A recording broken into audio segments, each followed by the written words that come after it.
Olá, boa noite. Tá todo mundo entrando e conectando o áudio. Nós já começamos.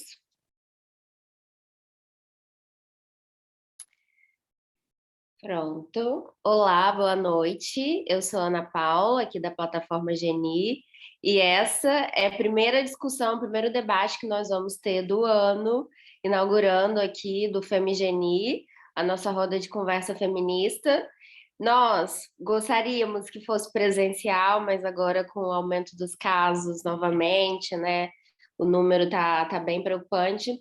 Nós optamos por fazer online, vamos ver até quando vamos continuar fazendo assim, mas espero que em breve a gente possa fazer presencial novamente, que é muito melhor estar todo mundo junto, todo mundo poder falar e também ter esse momento que é de convívio também. Então, o tema de hoje é a violência obstétrica aqui em Portugal. Eu não vou falar muito para poder deixar as convidadas falarem. Queria agradecer, então, a Carla e a Laura, que são do coletivo Samani, e vão falar um pouco sobre isso hoje para a gente. E eu já passo para elas se apresentarem, já entrar no tema. Para quem nunca participou do Femigeni, nós fazemos uma primeira rodada com as convidadas falando e abordando o tema, o que elas consideram relevante, e depois nós fazemos uma rodada para as pessoas poderem conversar sobre isso, e quem quiser falar pode abrir o microfone ou então deixar no chat. Obrigada e boa sessão. Compartilhar a tela.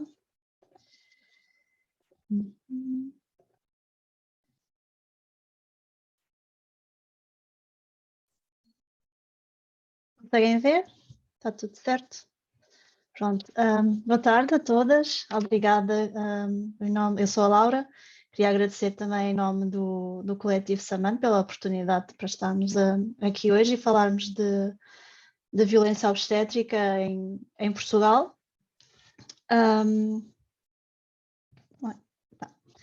Estes são alguns dos tópicos que nós vamos abordar, não é? Primeiro falar sobre violência obstétrica, o conceito no geral, depois passar para o que é que se passa em Portugal e então depois falar sobretudo sobre como é que se articula a violência obstétrica e o racismo e também falar um bocado sobre os dados que nós temos vindo a recolher e terminar também abordando como é que é possível contornar estas situações. Não existe uma definição formal de violência obstétrica. No entanto, existe algum tipo de concordância em usar a definição que vem do texto de lei venezuelano, que define a violência obstétrica como a apropriação do corpo e processos reprodutivos da mulher por profissionais de saúde que se expressa num tratamento desumanizador, no abuso de medicalização e patologização dos processos naturais, o que leva à perda de autonomia e capacidade de decidir livremente sobre o seu corpo e sexualidade, impactando negativamente a qualidade de vida da mulher. Este é um termo que, não é, historicamente surge na América Latina, a partir das reivindicações dos movimentos sociais feministas e também em conjunto com alguns profissionais de saúde que vinham dando conta das violências que ocorriam durante o processo reprodutivo das mulheres, sendo que a criação da REUNA, a Rede pela Humanização do Parto e do Nascimento, em 1993, foi essencial para trazer este debate para a frente das lutas feministas e a partir daí também o debate se tornou cada vez mais rico, não é? E foi atravessando fronteiras. Em 2000 realizou-se a primeira Conferência Internacional pela Humanização do Parto, em Fortaleza, no Brasil, e aos poucos a questão da violência obstétrica também chega a outros lugares, nomeadamente à Europa, e enfim, quando ela passa para outros lugares é que também o tema da violência obstétrica começa também a perceber-se que não era uma coisa que que era só contextual, não é? E ao longo dos anos houve várias campanhas nas redes sociais, sobretudo com a utilização de hashtag para visibilizar as denúncias, nomeadamente o hashtag Parte com Respeito, que vem do Brasil, o Peiton Uterus, que é francês, e depois os mais, enfim, generalizados, por assim dizer, que seria o hashtag violência obstétrica ou obstetric violence, não é? Para quem se expressa em inglês. Também é em 2014 que a Organização Mundial de Saúde reconhece a violência obstétrica como um problema de saúde pública, embora eles não utilizem esse termo nos seus documentos. Eles falam em maus tratos e negligência. No entanto, como podemos ver, esses maus tratos e negligência também batem certo com as definições que não só começam a ser expressas nas legislações, como as próprias definições que os movimentos sociais dão ao termo. A partir de 2014 também começam a criar-se vários observatórios de violência obstétrica, nomeadamente no Chile, em Espanha, na Argentina, na Colômbia e em França, e recentemente também já existem em Portugal. Em março de 2016, estes observatórios lançaram um comunicado conjunto declarando que a violência obstétrica tem sido uma das formas mais invisíveis e naturalizadas de violência contra as mulheres e constitui uma séria violação dos direitos humanos. Quando as mulheres mundialmente começam a trazer este assunto, há uma quebra no sistema, no discurso que legitima as violências a que uma mulher pode ser sujeita dentro do contexto da sua saúde reprodutiva. É este o ponto de viragem, não é? E mesmo as pessoas ou grupos que defendem que não se deve dizer violência obstétrica, mas antes falar sobre numa perspectiva de humanização do parto, no fundo todos estamos a defender a mesma coisa, não é? Que é a possibilidade da mulher ter uma experiência livre de violência, seja ela de qualquer tipo. E eu queria fazer uma ressalva que isto não se refere somente ao parto, não é? Mas a qualquer interação com o sistema de saúde que esteja relacionado com a saúde sexual e reprodutiva e não somente ao processo, não é, de concepção, gravidez, parto e pós-parto, mas tudo o que lhe antecede e tudo o que lhe sucede, ou seja, consultas ginecológicas de rotina, por exemplo, situações de o exame do Papa Nicolau, não é? É muito comum haver relatos de violência ginecológica nessas situações, mas também em consultas para a interrupção da gravidez, seja ela voluntária ou involuntária. Enfim, para efeitos do debate de hoje, vamos nos focar em específico sobre a fase da gravidez, parto e pós-parto, mas pronto, fica a ressalva feita de que o conceito em si engloba tudo o que esteja relacionado com a saúde sexual e reprodutiva da mulher. A violência obstétrica pode ser física, psicológica, verbal, emocional e não é apenas negligência médica, ou seja, não necessariamente tem a ver com atos que são feitos a mais ou feitos a menos, não é? A violência obstétrica tem como objetivo, por assim dizer, retirar e negar à mulher que está numa situação de vulnerabilidade o direito de decidir e agir sobre o seu próprio corpo e processo reprodutivo. Depois a Carla irá falar mais sobre isso, mas a violência obstétrica, inclusive, tem contornos diferentes conforme se vão cruzando os vários eixos de opressão que atuam sobre uma mulher. Desculpem. A violência obstétrica é uma violência, pode ser considerada uma violência sexual e de género, o que significa que qualquer pessoa pode ser vítima de violência obstétrica e ou ginecológica pelo simples facto de ser mulher ou por ter órgãos reprodutivos femininos. No entanto, mulheres racializadas, pobres, não cis ou heteronormativas, ou com algum tipo de diversidade física ou cognitiva, estão ainda mais vulneráveis a este tipo de violência. Há centenas de estudos sobre violência obstétrica espalhados pelo mundo. Se fizerem uma pesquisa rápida no Google, vão conseguir encontrar milhares de relatórios. E começa-se perceber que há claramente um padrão de algumas situações que aparecem, não é? Nesses relatórios. No que diz a respeito à violência física, fala-se muito em agressão, não é? Realmente em bater na mulher, seja uma palmada na coxa, que aparentemente é inocente, mas não deixa de ser uma forma de violência. A restrição física, não é? Amarrar os braços, as pernas, não deixar caminhar, não deixar a mulher optar por outra posição que não deitada para poder parir, impedir de beber e de comer, ou toques vaginais sucessivos por várias pessoas e ou sem explicação e sem consentimento.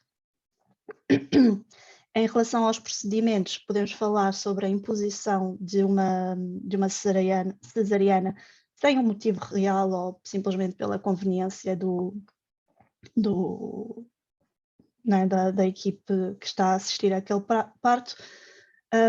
Administração de ocitocina sem consentimento e sem motivo, a manobra de Christeller, que consiste em fazer força na barriga, não é? Ou com as mãos ou com o cotovelo, e normalmente até há casos em que pedem à pessoa que está a acompanhar a grávida para fazer isso, o que constitui em si, não é? Ainda mais uma carga de violência, não é? Também fala-se muito em episiotomia, não é? Que inclusive foi considerada também pela Organização Mundial de Saúde como uma forma de mutilação genital feminina. Ou a ruptura artificial da bolsa, mais conhecido como toque maldoso, que consiste em, com os dedos, romper as membranas e fazer com que o parto se inicie.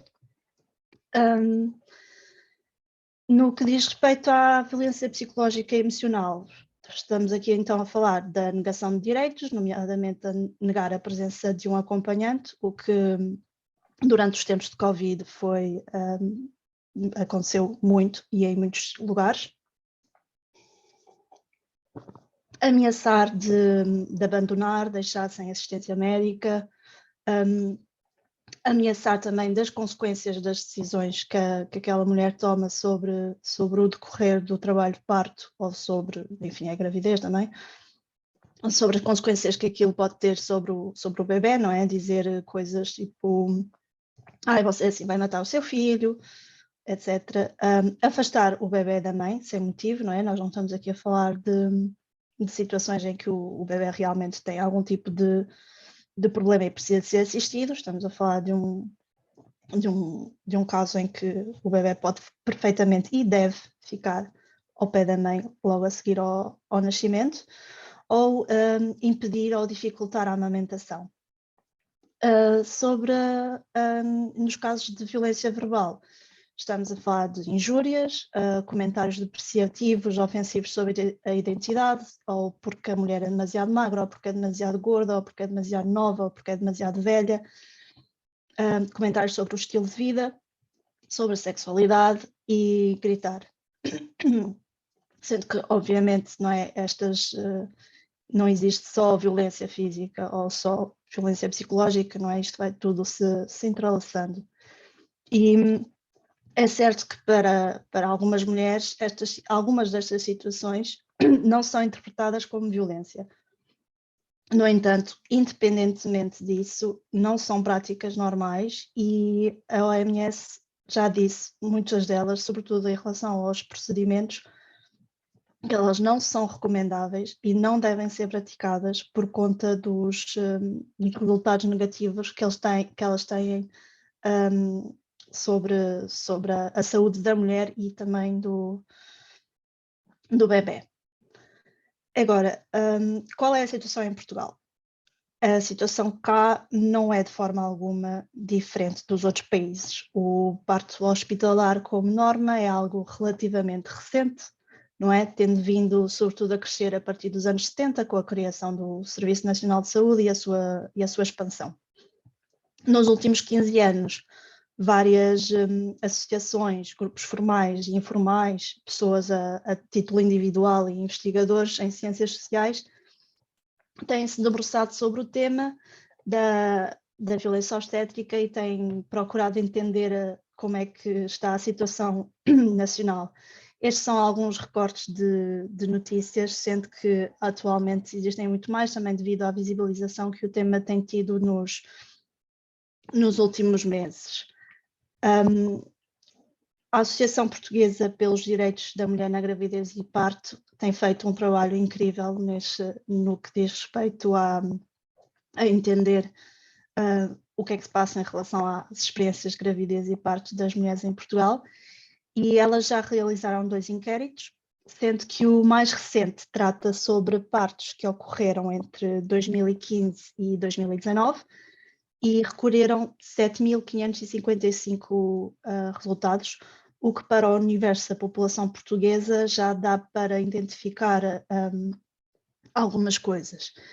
Nomeadamente, os resultados demonstram que, como vocês podem ver, 41% das mulheres tiveram um deslocamento das membranas ou o chamado toque maldoso. 47% disseram ter tido os movimentos restringidos, ou seja, não puderam caminhar, não se puderam levantar ou não puderam optar pela posição que preferiam para parir, sendo que a verdade é que, em termos de fisiologia da mulher, é melhor parir noutra posição que não deitada. Fizeram a manobra de Christeller a cerca de 35% das mulheres que responderam. Quase 38% delas foram induzidas e 60% das mulheres tiveram uma episiotomia, o que vai de encontro aos dados da Europeristat, que é um projeto que também trabalha sobre as experiências de parto na Europa, em vários contextos, e o relatório deles de 2010 dizia que em Portugal as taxas de episiotomia rondavam os 70%, era uma das mais altas da Europa, quando estamos a falar em que em alguns países a taxa está abaixo dos 10%. Estas intervenções têm-se mantido, sobretudo porque os profissionais de saúde acreditam que estas garantem de alguma forma a segurança da mãe e do bebê, mesmo em casos em que os partos são de baixo risco. No entanto, a evidência científica tem demonstrado que muitas destas coisas podem ser alteradas sem causar mais perigo. No entanto, em Portugal a violência obstétrica não é crime.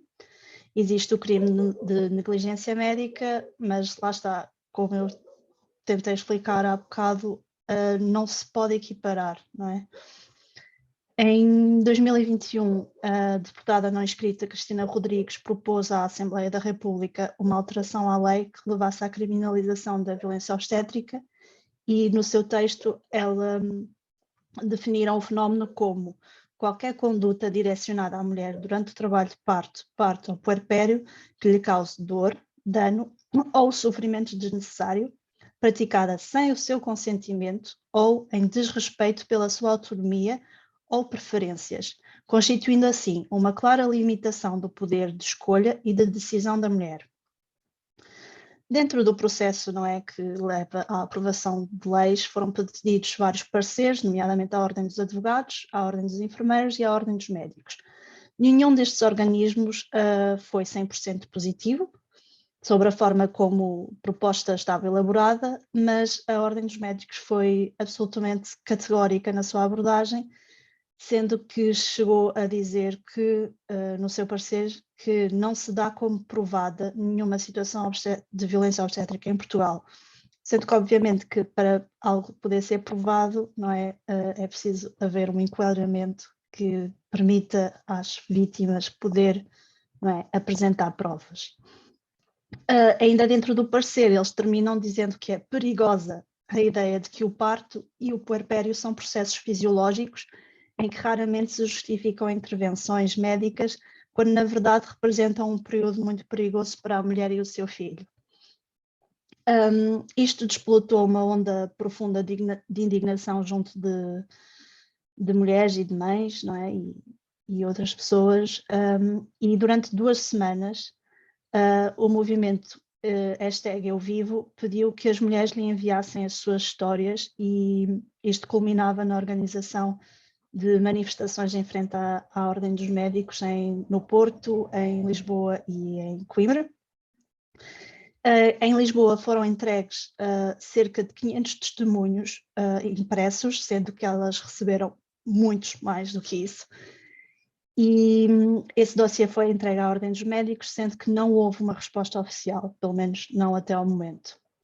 O movimento mantém-se ativo para sensibilizar e visibilizar os abusos que têm acontecido, e esta semana elas lançaram a notícia que criaram o Observatório de Violência Obstétrica em Portugal, o que é um passo importantíssimo para podermos ter mais respostas e criarmos soluções para este problema. Nós precisamos saber mais sobre o que acontece nos consultórios e nos hospitais. Violência nos cuidados de saúde é uma questão de saúde pública. Uma população que saiba de antemão que pode ser maltratada pelos serviços coloca-se em perigo de forma desnecessária. Além disso, estamos também a falar das consequências que a violência obstétrica e todos os traumas associados têm na vida da mulher, sendo que se podem desenvolver, inclusive, quadros de stress pós-traumáticos muito sérios, e também faz com que possam ter várias sequelas físicas que as intervenções violentas ou desnecessárias têm no corpo. Agora vou passar a vez à Carla.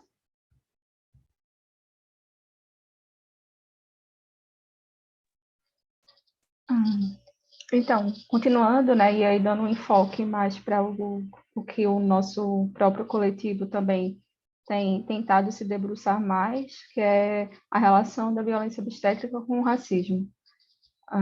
E aí, antes de chegar lá mais no nosso coletivo e vocês tentarem entender o porquê, né, da existência, é importante entendermos a história um pouco, né, brevemente, para poder as pessoas saberem que isso não é uma fala de vitimização, como muitas vezes as mulheres negras escutam, né? As pessoas negras no geral escutam. Isso faz parte de uma história, né? E de uma construção social, enfim, de uma construção de que traça um perfil de hierarquia, né? E na saúde e no parto, isso claramente não é diferente, pelo contrário. Então, referente a essa história, um começo, né, digamos assim, mais oficial, foi um médico dos Estados Unidos, conhecido como, até hoje, o pai da ginecologia moderna, onde até hoje ele é estudado nas universidades de medicina, na obstetrícia, né, e ginecologia. E ele foi o criador de uma técnica que usada para reparar uma fístula que tem entre a bexiga e a vagina da mulher. Na verdade, uma anomalia, e ele começou a fazer experimentos para tentar corrigir essa anomalia. Nem todas as mulheres têm, né? Só aquelas que precisam, óbvio. E aí, no entanto, a questão é que nos seus procedimentos ele usava mulheres negras como cobaias, né? Mulheres escravizadas, e usava sem o consentimento, né, dessas mulheres e sem o uso de anestesia. Então, estamos falando de procedimento interno, não é? É um procedimento invasivo e interno, de que as mulheres escravizadas eram submetidas simplesmente porque elas eram elas, não é? Só pelo fato de elas existirem.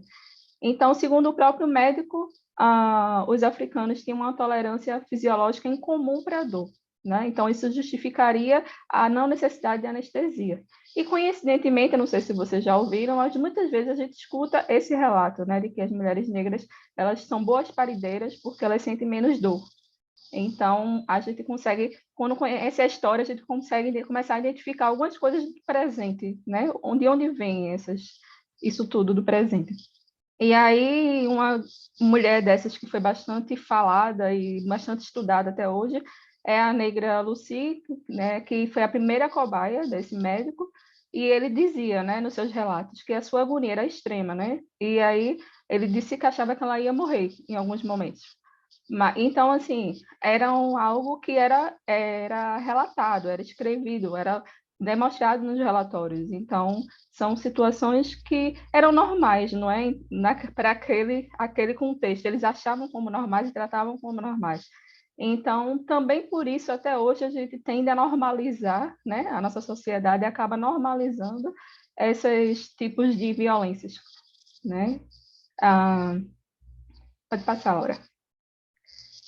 E aí essa história ela serve, né, bem rapidamente para podermos fazer esse link entre a violência obstétrica e o racismo e entender que apesar de ser uma violência de gênero, como a Laura já falou, ela também é uma violência interseccional, não é? E aí não só a raça entra nessa intersecção, mas a classe, a opção sexual, enfim, diversas outras a origem, né? Porque muitas mulheres sofrem discriminação, xenofobia. Então, diversos cenários, eles se intercruzam, fazendo com que essa violência obstétrica ela tome dimensões muito maiores, dependendo de quem é essa mulher, não é? De onde ela veio e quem é que a gente está falando.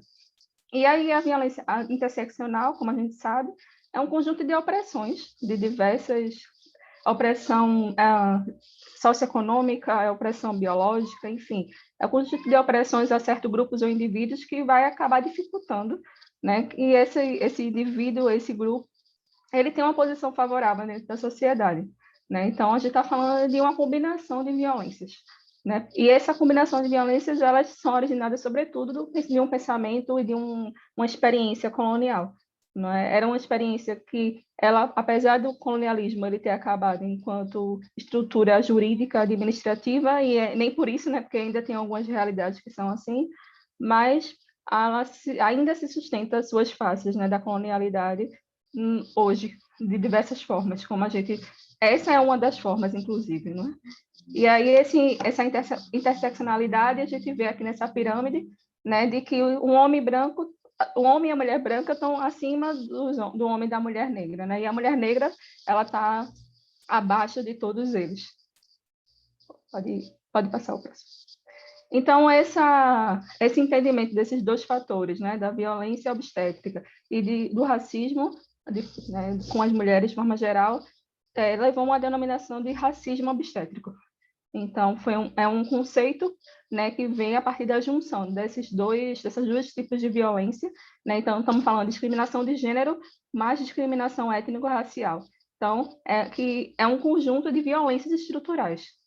Então, não é algo subjetivo e nem algo individual. A gente está falando de uma violência institucional, uma violência estrutural, né? E as consequências disso, desse racismo obstétrico, são diversas lacunas no diagnóstico, porque a mulher negra ela acaba que muitas vezes ela é dita que ela não tem certo tipo de doença ou tem certos tipos de doença por ser negra, não é? Então existe essa fala na saúde de que muitas vezes o negro tem mais propensão a ter certa doença e os brancos mais a outras doenças. Isso acaba dando diagnósticos errados.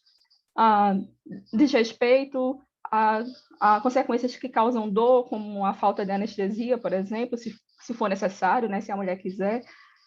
O abuso médico através de coerção de procedimentos que já são mais exacerbados, dos que Laura falou, nas mulheres negras ainda são mais exacerbados.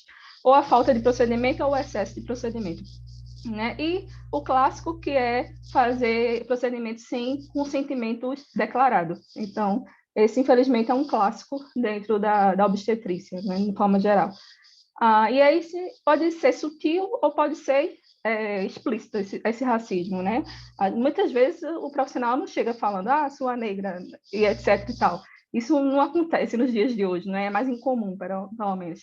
Mas as sutilezas dizem coisas que, às vezes, um grito não diz, não é também? E aí, que significa negar explicações, né? A mulher pedir informação, pedir explicação e ser negada, negar um acompanhante, fazer comentários, nem que seja, você é tão linda. Isso parece um elogio, mas, na verdade, isso representa um racismo, né? Ou fazer comentários à família de que o bebê o pai é de uma cor e o bebê é de outro. Isso também é uma expressão de um racismo. Negar assistência, enfim, perguntas ofensivas, perguntas sobre a vida pessoal da mulher, da origem dela, então, fora de contexto, óbvio. Então, isso tudo são sutilezas que se expressam no racismo obstétrico. Vou passar. E aqui são alguns dados de alguns países, né, que mostram de alguns estudos que têm sido feitos que falam desse racismo obstétrico. Está pequenininho, mas eu acho que dá para ver que, por exemplo, nos Estados Unidos, não vou falar todos, mas nos Estados Unidos, por exemplo, 3 vezes mais mulheres negras morrem de complicações relacionadas à gravidez, né? 1 a cada 5 mulheres negras, elas relataram um tratamento inadequado pela equipe do hospital. Já no Brasil, as mulheres negras sofrem quase 67% de violência obstétrica, quando comparadas às mulheres brancas. E no Reino Unido, as mulheres negras têm 4 vezes mais chance de morrer no parto e na gravidez do que as mulheres negras. Então, não estamos falando de uma teoria da conspiração, estamos falando de um fato, né? De uma realidade. E aí, em Portugal, quais são esses dados? Não se sabe. Essa informação não existe aqui em Portugal. E aí, será que é porque não tem racismo obstétrico em Portugal? Acho difícil, não é? É pouco provável que seja livre de qualquer tipo de racismo obstétrico. Então, pode passar. Então, diante desse falta de informação mesmo, não é? Dessa ocultação da informação, que talvez tenha algum fundo de proposital, não é? O nosso coletivo, que é o SAMANI, que é a Saúde das Mães Negras, ele foi criado, não é? E aí nascemos dessa inquietação, desse incômodo de sermos mulheres negras e não ter nada que fale sobre nós, né? Nesse momento da vida. Então, é formado por algumas mulheres, né? Negras e não negras, mas todas as mulheres que estão juntas nessa luta e que tenta atuar sobre esse racismo estrutural, né? Nessa fase da vida em Portugal. E aí, o nosso objetivo é tentar contribuir de alguma forma, né, para diminuir essas desigualdades, né, dentro do cenário português, buscando uma justiça reprodutiva para essas mulheres, para nós, né? E aí, como é que a gente tem feito isso? Através de um inquérito, que vocês vão ver um pouco alguns dados preliminares, que é como não tinha informação, então pensamos, vamos gerar uma informação, nem que seja uma informação pequena, mas alguma coisa tem que ter um ponto de partida, né? Então, formamos um inquérito e lançamos nas redes sociais, na época da pandemia, para poder tentar coletar dados sobre como é que estava a situação.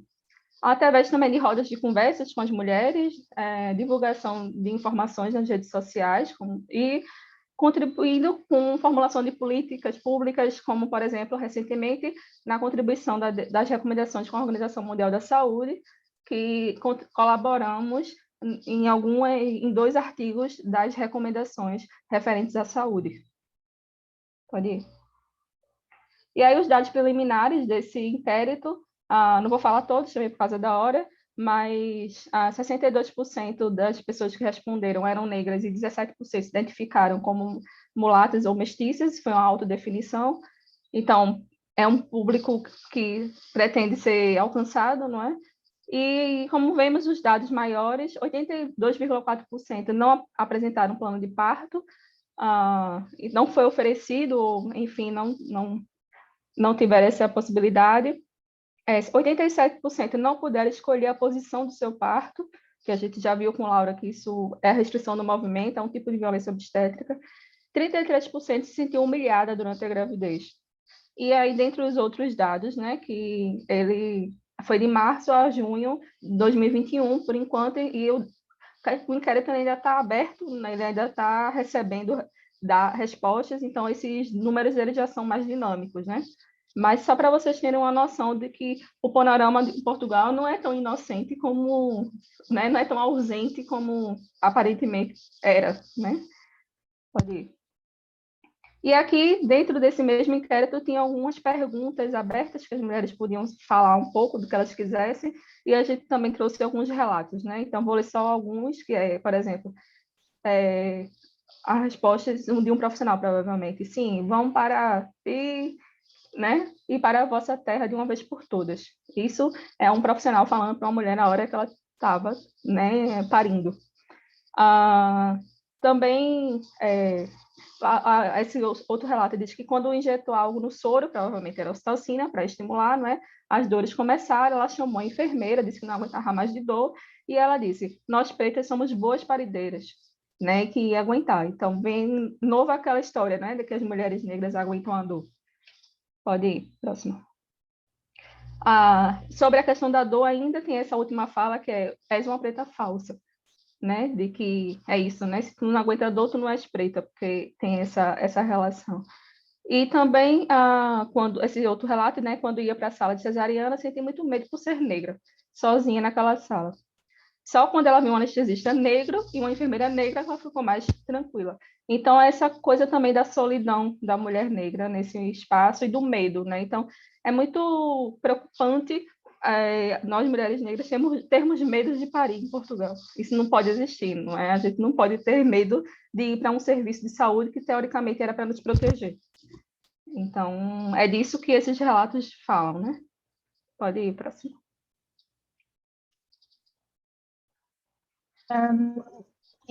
Enfim, já nos estamos a aproximar do fim, mas nós queríamos deixar algumas pistas sobre como procurar uma justiça reprodutiva, tendo que, por justiça reprodutiva, entende-se a autonomia sobre o próprio corpo, não é? Sobre poder decidir sobre se queremos ou não ter filhos e também a possibilidade de podermos maternar em comunidades seguras e sustentáveis.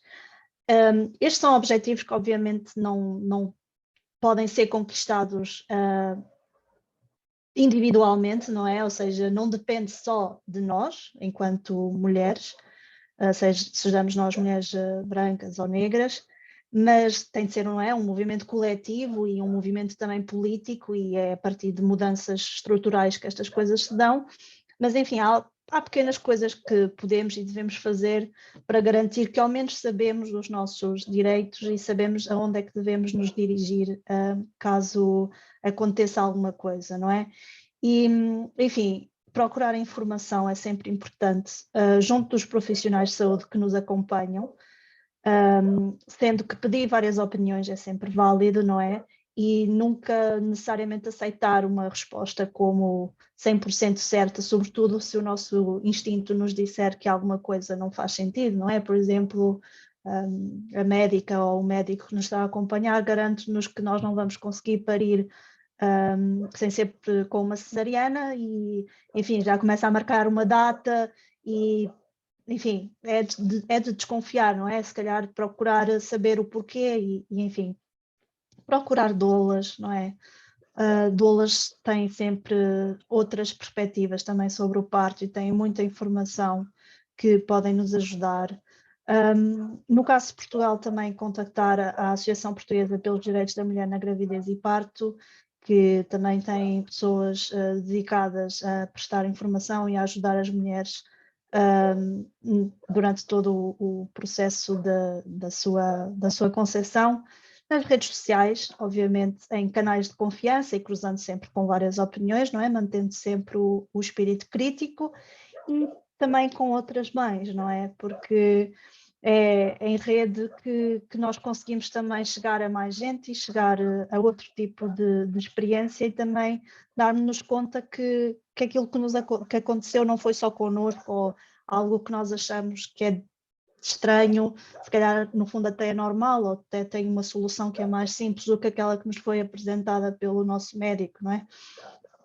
Se ainda assim vivenciarmos uma situação de violência obstétrica ou ginecológica, em Portugal pode-se apresentar queixa-crime até 6 meses depois do ocorrido, o que, pronto, convenhamos, é bastante ridículo quando se trata por exemplo, de uma situação de um parto, porque nos 6 meses a seguir a mulher dificilmente tem capacidade física, mental e emocional para poder passar por esse processo, mas enfim, existe essa possibilidade. A reclamação é possível a qualquer momento no serviço de saúde em que aconteceu a situação de violência, junto da Ordem dos Médicos e junto da Ordem dos Enfermeiros, conforme conforme a situação, sendo que o mais provável, pelo menos até agora, o mais provável de acontecer era ou não ter resposta ou ser uma resposta genérica. Também podem representar reclamação junto da entidade reguladora da saúde. Remeto também novamente para a Associação Portuguesa pelos Direitos da Mulher na Gravidez e Parto, visto que elas também têm, sabem como agir nessas situações. Podem também apresentar queixa junto da Associação Portuguesa da Associação de Apoio à Vítima. Eles recebem queixas de negligência médica, visto que é esse o enquadramento que temos de momento, mas, enfim, eles também podem agir nessas situações. E, no caso específico de situações de racismo ou de xenofobia, nós aconselhamos fortemente a que acrescentem uma queixa junto da Comissão para a Igualdade e contra a Discriminação Racial, que é, enfim, é o organismo que faz parte do governo em Portugal e que atua nestas situações enfim, de violência racial e discriminação, etc.